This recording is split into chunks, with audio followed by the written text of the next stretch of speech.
कुरुक्षेत्र का युद्ध अब थम चुका था, पर धूल अभी बैठी नहीं थी। धरती जिसे रथों के पहियों ने चीर डाला था, जिसे हजारों शवों का भार मिला था, वो अभी तक कांप रही थी। सूरज तो डूब चुका था, पर अंधेरे का साम्राज्य अभी शुरू नहीं हुआ था, क्योंकि अंधेरा अब हर एक योद्धा के अंदर जाग चुका था। महाभारत का युद्ध जीतने के बाद पांडवों ने पहली बार पीछे मुड़कर देखा, और जो देखा वो जीत नहीं थी, वो था एक ऐसा शमशान जिसमें रिश्ते जले थे, एक ऐसी रणभूमि जिसमें सिर्फ शरीर नहीं आत्माएं मरी थी। सुबह का सूरज लाल था, न वो प्रकाश दे रहा था न ऊष्मा, बस एक खून से रंगी हुई आंख बन गया था जो सारा विनाश देख रही थी। पांचों पांडव जब शिविर से बाहर निकलकर हाथ धोने बैठे तो लगा जैसे पानी नहीं खून से ही धुल रहे हों। गांधारी, कुंती, द्रौपदी, हर नारी अब देवी नहीं रही, बस एक माँ, एक पत्नी, एक बहन बन चुकी थी जिसने अपना सब कुछ खो दिया था। और फिर गांधारी आई, आंखों पर पट्टी बांधे हुए, लेकिन अंदर सब देख रही थी। उसे पता था उसके बेटों के साथ साथ उसका सौभाग्य, उसका कुल सब स्वाहा हो चुका है।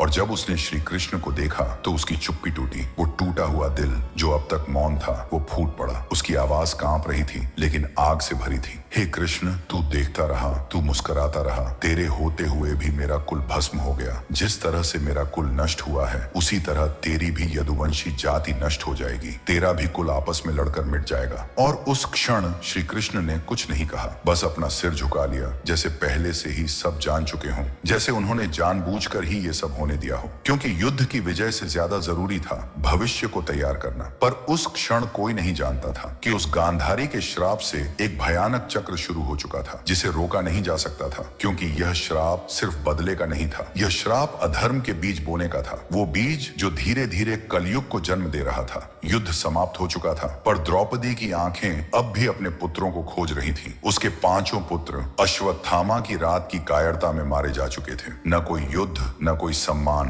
बस सोते हुए उनका गला रेत दिया गया था। द्रौपदी बैठी थी राख की लकीरों को मिट्टी से पोंछते हुए, पर मिट्टी अब सिर्फ राख बन चुकी थी। दूर एक जंगल में एक योद्धा दीवार से सिर टकरा रहा था। उसके माथे में एक रत्न चमकता था, अश्वत्थामा, जो अब ना तो युद्ध चाहता था और ना ही शांति, बस मुक्ति, क्योंकि श्री कृष्ण ने उसे श्राप दे दिया था। तू अमर रहेगा, तू जिएगा, पर तेरे घाव कभी नहीं भरेंगे। वे हर दिन तुझे तेरे अपराध याद दिलाएंगे। वो अमर नहीं था, वो श्रापित अमर था, और वो जंगलों में भटकता रहा।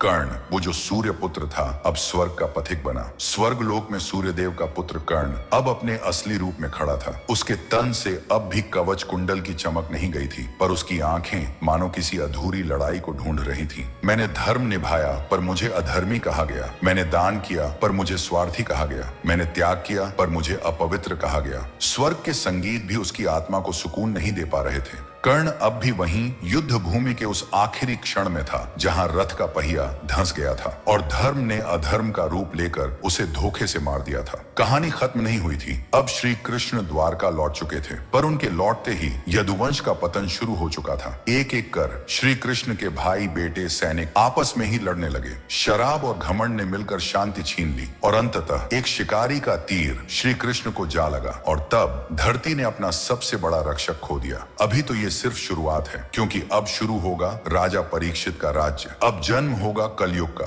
अब खुलेंगी नई रहस्यमयी परतें, श्राप, छल, अमृता और अंधकार की। और ये सब सिर्फ एक कहानी नहीं है, ये उस युग का सच है जिसे छिपा दिया गया था, जिसे सुनना सब चाहते हैं पर समझना कोई नहीं चाहता। क्या तुम उसे सुनने के लिए तैयार हो? अगर हाँ तो सब्सक्राइब करो और कमेंट में बताओ, क्योंकि सच अभी बाकी है।